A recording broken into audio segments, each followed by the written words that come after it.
하나님의 말씀 보겠습니다. 신명기 32장 28절로 29절까지 합독하겠습니다. 그들은 모략이 없는 민족이라 그들 중에 분별력이 없도다. 만일 그들이 지혜가 있어 이것을 깨달았으면 자기들의 종말을 분별하였으리라. 아멘. 신명기 말씀인데요. 한번 다시 오늘 읽어보도록 하겠습니다. 신명기 32장입니다. 28절, 29절입니다. 그들은 모략이 없는 민족이라 그들 중에 분별력이 없도다. 잠깐요. 모략이 없고 분별력이 없도다. 그 다음에 29절, 만일 그들이 지혜가 있어. 그러니까 만일 그들에게 지혜가 있었다면 모략도 있을 것이고 분별도 했을 텐데 지혜가 없기 때문에 모략도 못했고 분별도 못했다. 누가 그런 말씀 하시더라고요. 인생은 선택하는 거라 그랬어요. 결단하고 선택한다. 그래서 끊임없이 선택하고 결단해야 되는 그런 삶을 사는 우리들에게 있어서 분별력이 없다면 어떻게 되겠습니까? 그래서 이 분별력을 갖는 것이 굉장히 중요하고, 또 모략이라는 것은 사람의 잔꾀를 말하는 게 아니에요. 거짓말하고 속이고 그런 어떤 인간의 어떤 머리에서 나오는 것은 모략이 아니라 하나님의 일하심을 모략이라고 하는 거예요.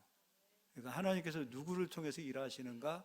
지혜가 있는 자를 통해서 일하시고, 또 누구에게 분별력을 주시는가? 지혜 있는 자에게 분별을 주신다는 거예요.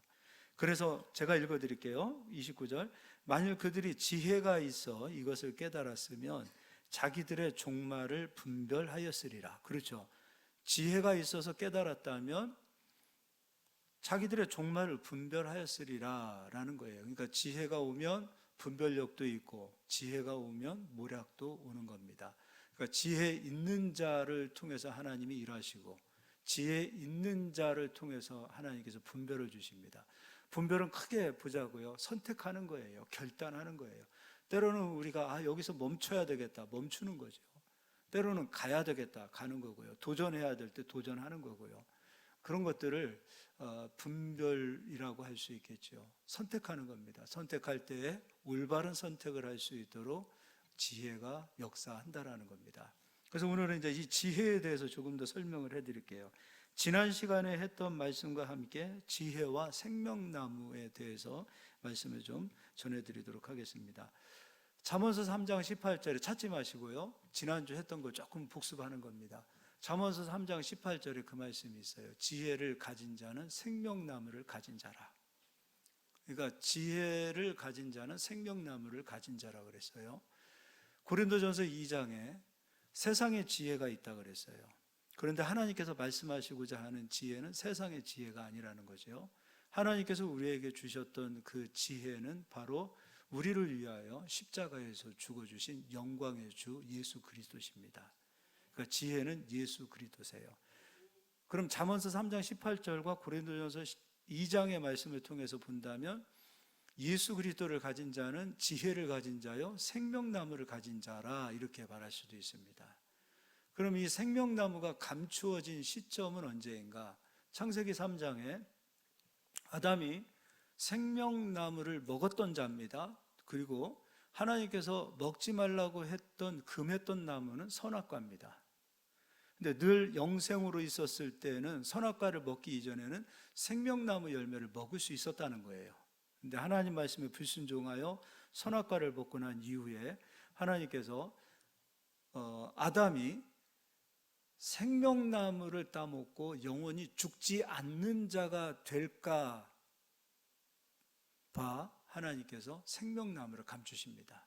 그러니까 영원히 영생하는 자로, 죄가 있는 상태에서 영생하는 자로, 죄가 있는 상태로 죽지 않는 자로 사는 것을 하나님께서 막으셨어요. 그럼 생명나무는 언제 감춰지는가? 죄가 있을 때 생명나무가 감춰집니다. 생명나무는 언제 열리는가? 죄가 해결되어질 때, 죄가 용서되어질 때 생명나무가 열리는 겁니다. 예수는 생명나무이면서 자기 자신을 주기 위하여 세상 죄를 짊어지시고 죄를 끝내기 위해서 이 땅에 오셨습니다. 예수님은 속죄물로도 오셨지만 생명나무로도 오셨어요. 자기를 주시기 위하여, 자기 자신을 내어주기 위하여 자기 자신이 우리가 해결하지 못하는 그 죄를 짊어지고 십자가에서 죄를 해결하셨다라는 겁니다. 그래서 이 생명나무는, 지혜는 예수 그리스도는 감춰졌습니다. 이 예수 그리스도가, 생명나무가 열려지는 시점은 죄가 해결되어질 때 열려지는 것이고요. 그래서 우리는 이렇게 생각합니다. 우리가 예수님을 믿으니까 생명나무가 항상 열려 있지 않겠습니까? 라고 얘기해요. 근데 그렇지 않습니다. 죄가 해결되어진 자들이라 할지라도 그리스도께서 우리에게 세우신 법 안으로 들어가지 못할 때, 우리가 그 법을 즐거워하지 않을 때 그 생명나무는 우리에게서도 또다시 감춰집니다. 물론 이제 그때는 구원은 우리에게 주시는 거예요. 구원은 주시지만 생명나무 안에 있는 열매를 먹을 수가 없다 이거예요. 가장 중요한 것은 구원이죠. 그러나 생명나무에게는 구원만 있는 것이 아니라 열매가 반드시 뒤따르게 되어지는데, 그 열매를 우리가 얻을 수 없는 자가 될 수도 있다라는 겁니다. 그래서 오늘은 이제 그 부분에 대해서 설명해 드릴 거예요. 생명나무 열매를 우리는 얻으셔야 됩니다. 그래서 골로새서 2장에 예수 그리스도 안에 감추어져 있다. 그리스도는 감추어져 있는 생명나무다. 그리고 그리스도 예수 안에는 지혜와 지식과 모든 보화가 감추어져 있다 그랬어요. 그래서 우리 부르심교회 모든 성도님들은 예수 그리스도 안에 감추어져 있는 생명나무 열매를 꼭 좀 추수했으면 좋겠어요. 그래서 그것이 추수되어졌을 때 하나님께 영광을 돌리는 자들이 되실 수 있기를 바랍니다. 자, 이것이 이제 지지난주에 제가 생명나무에 대해서 설명했던 것을 다시 한번 설명해 드리는 거고요. 이번에 이제 로마서 3장을 가서 보겠습니다. 로마서 3장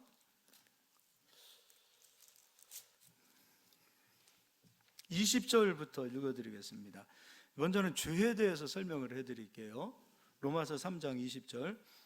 그러므로 율법의 행위로 그의 앞에 의롭다 하심을 얻을 육체가 없나니 율법으로는 죄를 깨달음이니라. 자, 우리가 새벽에 지금 번제와 또 분향단의 기도에 대해서 설명을 해드리고 있는데, 기도를 번제처럼 사용하면 안 된다 그랬죠. 번제는 번제요, 기도는 기도예요. 그럼 이제 기도하다가 내가 죄인이다라는 것을 깨달았다. 그러면 구원 받을 수 있을까요? 또 하나 물어보겠습니다. 아버지, 나는 죄인입니다 라고 내가 시인을 하고 고백을 했습니다. 그럼 우리는 죄가 용서받는 것인가요? 아니에요. 하나님께서는 그것으로 용서 안 해주십니다. 죄의 값은 반드시 치러져야 됩니다. 죄값이라는 그 번제가 끝난 이후에 하나님께 나아가서 아버지, 나에게 이러한 것이 필요합니다 라고 구할 수 있는 기도의 문이 열리는 거예요. 그래서 율법으로는 죄를 깨닫는 것입니다. 죄를 깨달았다고 해서 우리가 구원을 받는 것이 아닙니다. 그 뒤에 반드시 죄의 값이 해결이 되어야 합니다. 그럼 예수는 이 땅에 왜 오셨는가? 죄값을 해결하기 위해서 오셨어요. 그래서 그 뒤에 이런 말씀을 하고 있습니다. 21절.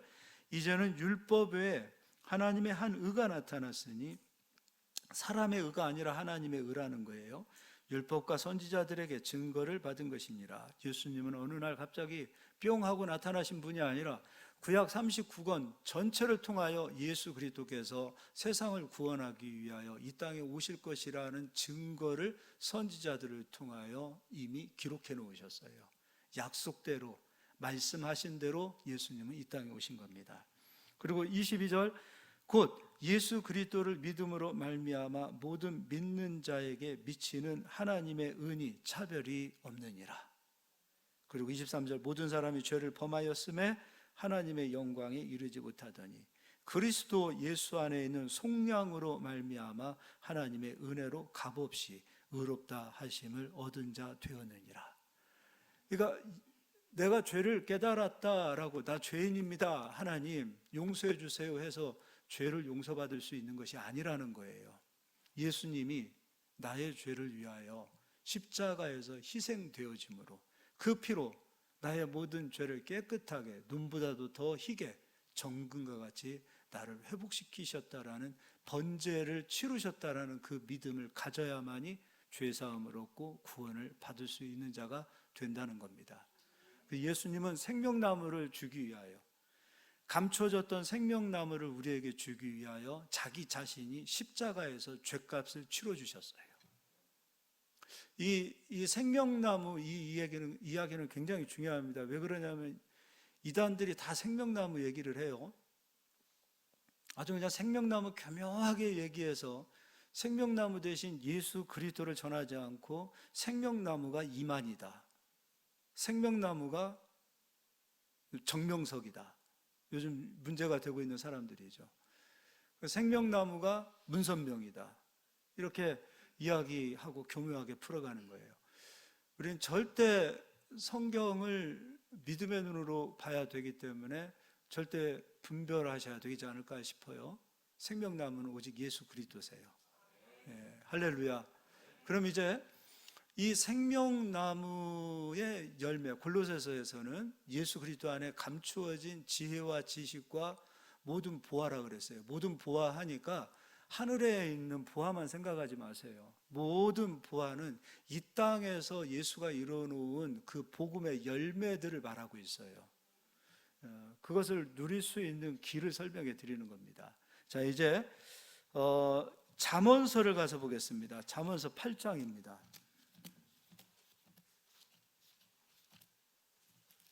잠언서 8장이에요.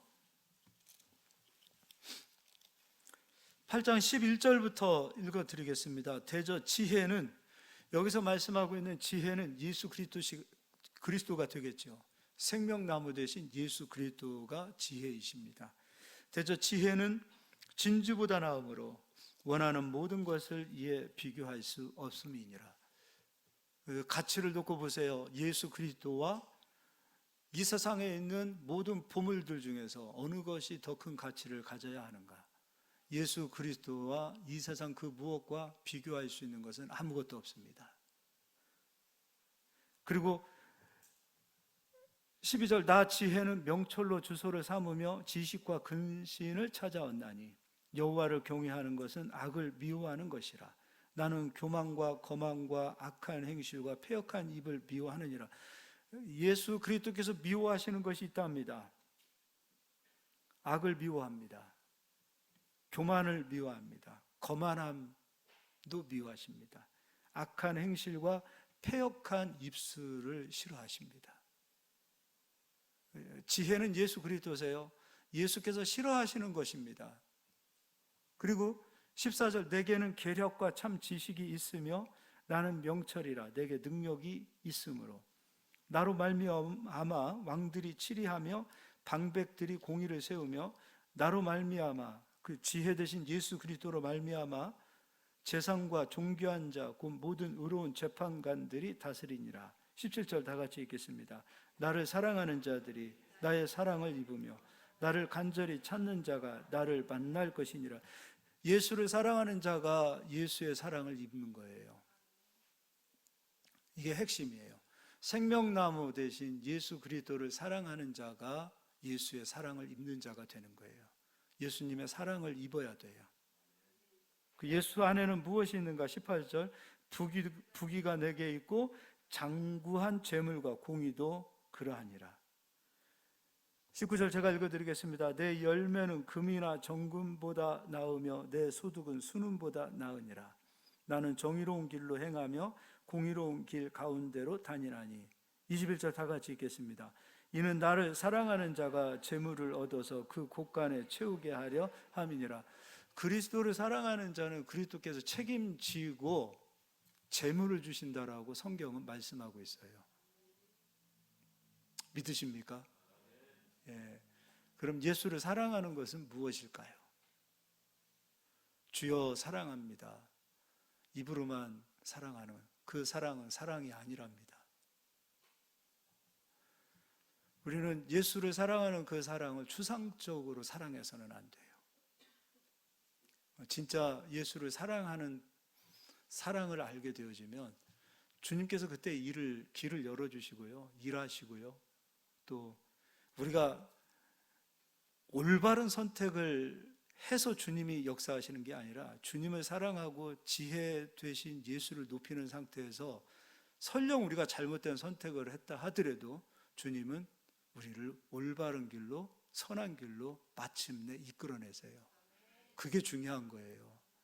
그래서 막 조바심 점쟁이한테 찾아가가지고 점치듯이 이거를 해야 되나 저거를 해야 되나 실수하지 않고 하는 그런 차원이 아니라, 무엇을 하든지 어디에 있든지 어떤 상황 속에서든지 내가 어떤 판단을 하든지 주께서 내가 가는 걸음을 인도해 주시고 마침내 경영을 이루어 주시는 그 모략과 분별과 지혜의 역사가 나타나는 겁니다.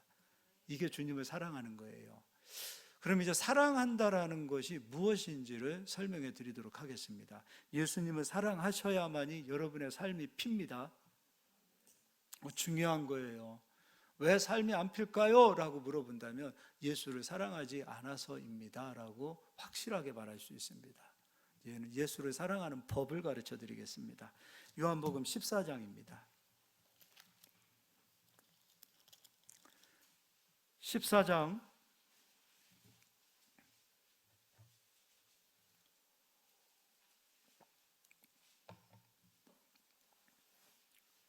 15절 제가 읽어드리겠습니다. 너희가 나를 사랑하면 나의 계명을 지키리라. 예수님이 이렇게 말씀하고 계세요. 성경 전체에서 사랑을 절대 추상적으로 말씀하지 않아요. 사랑이 무엇인지 명확하게 말씀하고 있어요. 너희가 나를 사랑하면 나의 계명을 지키리라. 내가 죄인인 것을 알았다고 해서 구원을 받는 것이 아니고, 내가 예수님을 사랑합니다라고 고백했다고 해서 주님을 사랑하는 것이 아니라, 예수님의 계명이 무엇인지를 알았다고 해서 주님을 사랑하는 것이 아니라, 알면 행하는 자리까지 가야 됩니다. 계명은 지키는 겁니다. 너희가 나를 사랑하면 나의 계명을 지키리라. 저는 예수의 계명이 무엇인지 알고 있습니다 라고 해서 주님 사랑하는 게 아니라는 겁니다. 알면 행하는 자가 되어야 예수를 사랑하는 겁니다. 아는 것으로 만족하면 안 돼요. 내가 율법을 깨달았다고 해서 구원을 받는 것이 절대 아닌 것처럼, 죄값이 치러져야 구원을 얻는 것처럼, 계명을 알고 있다고 해서 예수를 사랑하는 것이 아니라는 겁니다. 계명을 지키는 자가 되어야 예수를 사랑하는 자로 아버지가 인정해 주시는 겁니다. 나를 사랑하는 자가 나의 사랑을 입을 것이며, 나를 사랑하는 자에게 내가 그 곳간의 재물을 가득 채워주리라. 그렇게 말씀하고 있습니다. 21절도 읽어드리겠습니다. 나의 계명을 지키는 자라야 나를 사랑하는 자니, 나의 계명을 알고 있다고 해서 나를 사랑하는 것이 아니다라고 말하고 있어요. 나의 계명을 지키는 자가 나를 사랑하는 자다. 나를 사랑하는 자는 내 아버지께 사랑을 받을 것이요 나도 그를 사랑하여 그에게 나를 나타내리라. 계명을 지키는 자에게 예수님 책임지시고 잠언서에서 하셨던 말씀처럼 예수님 사랑하는 자를 예수님 사랑하시고, 예수님은 우리를 사랑하신 그 증거로 무엇을 나타내 주시냐면 너희 곳간에 재물을 가득 채워 주시리라. 그러니까 이겁니다. 예수님께서도 나 너희들 사랑해 말로만 하지 않아요. 예수님이 우리를 사랑하신 증거, 표적을 반드시 보여주시겠다는 거예요. 내가 너 사랑해. 내가 너 사랑하는 거 알지? 말로만 하지 않아요. 반드시 예수님은 하나님이세요. 하나님은 자신이 하신 모든 말씀은 자기 이름을 걸고 반드시 이루어내시는 하나님이세요. 잠언서도 하나님 말씀이에요. 나를 사랑하는 자에게 내가 사랑을 줄 것이고, 내 사랑의 표적과 증거가 너희들 곳간에 재물을 가득 채워주리라. 이 말씀 여러분 믿으십니까? 그럼 어떻게 해야 되겠습니까? 이제 계명을 아는 곳으로 그쳐야 되겠습니까? 지키는 자리에 들어가야 되겠습니까? 지키는 자리에 들어가셔야 돼요. 성경을 알고 있다고 해서 의인이 아니에요. 지키지 아니하고 순종하지 아니하면 성경 가지고서 자만하고 교만할 수 있어요. 예수님이 싫어하는 사람은 교만한 사람, 자만한 사람이에요. 자만하면 어떻게 돼요? 성경 가지고 남 비판할 수 있고요. 성경 가지고 함부로 남을 정죄할 수도 있어요. 우리는 말씀에 순종하는 자리에 들어가야 하나님의 사랑을 입을 수 있는 자가 된다는 겁니다. 그럼 예수 그리스도의 계명은 무엇인가? 요한일서 2장을 가서 보겠습니다.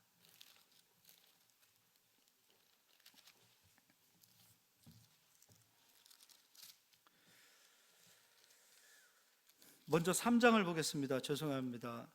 요한일서 3장 23절을 읽어드리겠습니다. 그의 계명은, 예수 그리스도의 계명을 말씀하고 있어요. 그의 계명은 이것이니 곧 그 아들 예수 그리스도의 이름을 믿고, 예수님을 믿고 있기 때문에 이 자리에 와서 예배하고 있잖아요. 그러나 그 뒤에 믿는 것, 이것으로만 끝나지 않습니다. 또 하나의 계명이 있습니다. 그가 우리에게 주신 계명대로 서로 사랑할 것이니라. 그리스도의 계명은 두 가지예요. 예수님 믿는 거예요. 그리고 두 번째, 사랑하는 거예요. 왜 일이 안 풀릴까요? 왜 삶이 공고해질까요? 믿음을 가지고 하나님께서 축복해 주실 것이라고 기대하고 소망하고 간구하고 기도하고 있는데 왜 기도가 다 막힐까요? 계명 안 지키잖아요. 대면할 때는 얼굴 보면서 웃고 있지만 뒤돌아가서는 미워하고 있는 우리의 모습들 안 풀어내잖아요. 한번 미움 막 가슴속에 새겨지면 죽을 때까지 안 풀잖아요. 그럼 하나님께서 우리를 버리지 않는 이상, 우리를 깨닫게 해주기 위해서 때로는 우리가 가지고 있는 재물도 거두어 가시고 고난도 주셔서 바짝 애를 타게 하시고 정신 좀 차려야 되지 않겠니? 그리스도의 계명을 가지고 사는 자가 되어야 내 제자이고 하나님의 자녀 아니니? 이렇게 말씀하시는 거예요. 이스라엘 백성이 하나님의 법대로 살기 싫어했을 때 바벨론 70년 속에 니들 죄값은 니들이 받아 70년 속으로 집어넣으셨던 것처럼 우리가 그리스도의 계명을 싫어하고 계명대로 사는 것을 포기해버릴 때 하나님께서 내리시는 결단은 다른 거 아니에요. 그리스도인들을 이 땅에서 영적인 바벨론 70년 속으로 집어넣으십니다. 그러면 그 바벨론 70년 속에서의 임금은 하나님이 아니라 바벨론 왕이에요. 성경에서 바벨론 왕은 마귀예요. 사탄이에요. 바벨론에는 더러운 귀신의 초소가 있어요. 마귀가 우글거려요. 더러운 영들이 보이는 곳이에요. 그곳에 우리를 집어 던지시겠다는 거예요. 안 피지요. 필 수가 없죠. 내가 사업을 못해서가 아니라, 내가 말재주가 없어서가 아니라, 나를 돕는 사람이 없어서가 아니라 내가 스스로 주의 계명을 버리고 살고 있다라는 그것을 깨닫지 못하니까 하나님께서 막아내시는 거 아닙니까? 예수를 사랑하는 것 말로는 얼마든지 할 수 있어요. 그래서 요한 1서에서도 이렇게 얘기하는 거예요. 말과 혀로만 사랑하지 마. 다 거짓말이야. 행함과 진실함으로 사랑하는 거예요. 제가 간혹이 아니죠. 항상 하는 얘기죠. 예수 믿는 사람들이 한 번 마음에 묶여 있고 한 번 삐지면 제일 안 풀어집니다. 차라리 안 믿는 사람들은 나가서 진짜 막걸리 한잔하고 대판 싸우고 욕도 하고 그러고서는 결국에는 풀어지기도 하는데 예수 믿는 사람들은 안 풀어져요. 그러니 삶이 안 풀어지지요. 사업이 안 풀어지지요. 원수도 사랑하라고 했는데 어찌 그리스도의 피값으로 산 우리 지체들도 사랑하지 못하고 남편도 사랑하지 못하고 아내도 사랑하지 못하고 자식이 왼수입니까? 어디 자식이 왼수입니까? 이건 세상 사람들이 하는 얘기 아니에요? 자식이 왼수 아니잖아요. 이 사랑이라는 것이 굉장히 중요한 건데 예수 믿는 사람들이 예수님도 사실 사랑하지 않는다라고 말하는 것은 예수님도 잘 안 믿고 있다는 거예요. 예수님을 진짜 믿으면 사랑이라는 계명을 지키는 자리로 들어가지요. 안 믿으니까 사랑도 안 하는 거예요. 다른 거 믿겠습니까? 그러니까 생명나무가 그리스도인들에게 있어서 자꾸 감춰지는 거예요. 조금 열리는 것 같다가 막혀버리고, 하나님이 도우시는 것 같다가 안 도우시고. 그럼 이것이 길어지고 깊어지고 시간이 오래되면 어떤 현상이 나타나냐면, 우리가 가지고 있었던 믿음이 점점점 사라져버려요. 하나님 믿어도, 예수님 믿어도 별 축복도 못 받고, 하나님 믿어도 하나님 도우시지도 않는 것 같고, 우리가 기도해도 하나님 응답도 없으시는 것 같고. 응답하시면 안 되지요. 말씀대로 하나님 역사하시는데, 복이 흘러가서 복 받을 사람에게 하나님이 도우셔야 되고요. 스스로 하늘의 문을 막아버리고, 하나님 도우시는 것을 스스로 막아버리고, 하나님의 법이 아닌 세상의 법으로 살기를 소망하고 있다면 하나님께서는 도우실 필요가 없죠. 도우시면 안 되는 거예요. 하나님이 우리에게 이 땅에서, 그리스도인들, 하나님의 자녀들이 이 땅에서 어떻게 살아야 된다는 법을 주신 것이 말씀 아니에요. 그 법대로 살았을 때에 묶였던 것이 풀리고, 하늘이 도우시고, 여기서 하나님이 도우시고, 하나님께서 이른 비와 늦은 비를 주시며, 때마다 정말 하나님께서 기가 막힌 그 신비한 손길로 우리들을 도우시는 역사가 나타나는데, 믿는다고 하면서 어지간히 늘 사랑하지 않아요. 예수 믿는 사람들이 제일 못하는 것이 이 계명을 온전히 순종하지 못해요. 가정에서도 사랑해 보십시오. 사랑의 눈으로 바라봐야지 사랑스러운 거지요. 이미 내 마음에 사랑이 없는데 어떻게 사랑스럽게 바라봐지겠습니까? 우리가 이 시대에 그리스도인들이 생명나무가 자꾸 감춰져 가고 있다는 것은 우리가 계명대로 살지 못하고 있다는 거예요. 계명대로 살아야 돼요. 사랑은 무엇인가? 허다한 허물을 덮는 거라고 말씀하셨습니다. 남편이 아내의 허물을 말해 보십시오. 아내가 남편의 허물을 날마다 말하고 정죄해 보십시오. 성도가 성도의 허물을 말하고 정죄해 보십시오. 사랑하는 거 아니에요. 사랑은 때로는 아픔도 동반하는 것이고, 고통도 동반하는 것이고, 정말 자기 자신이 이 사랑이라는 것을 통해서 예수 사랑의 그 깊은 은혜를 깨닫게 돼요. 내 힘으로는 사랑하지 못했지만, 내가 정말 예수를 힘입어 예수님 때문에, 교회를 위해서, 하나님의 나라를 위해서 내가 죽기를 각오하고 나를 죽여서 사랑하는 자리로 들어가.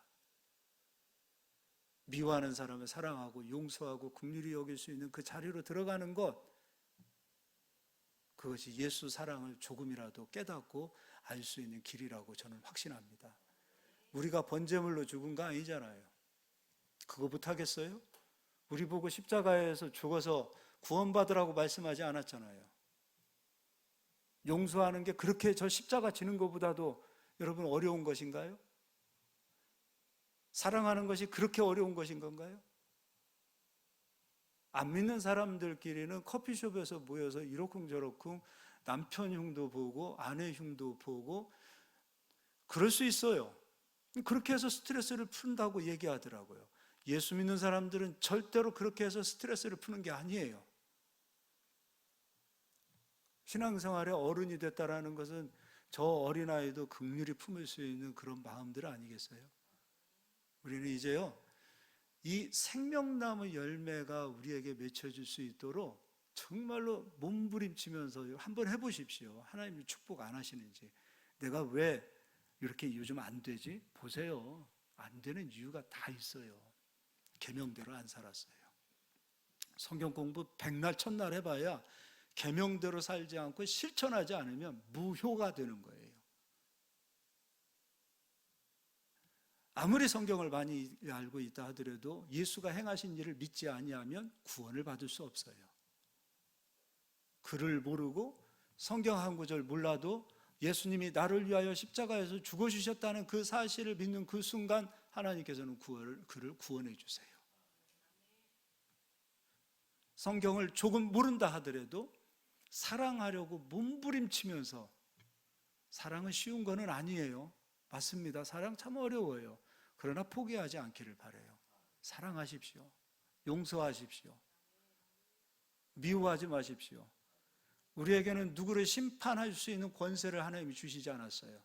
누군가를 정죄하고 비판할 만한 권세를 그리스도인들에게 주지 않으셨어요. 우리에게 주신 권세는 오직 사랑하라는 권세밖에 주시지 않았습니다.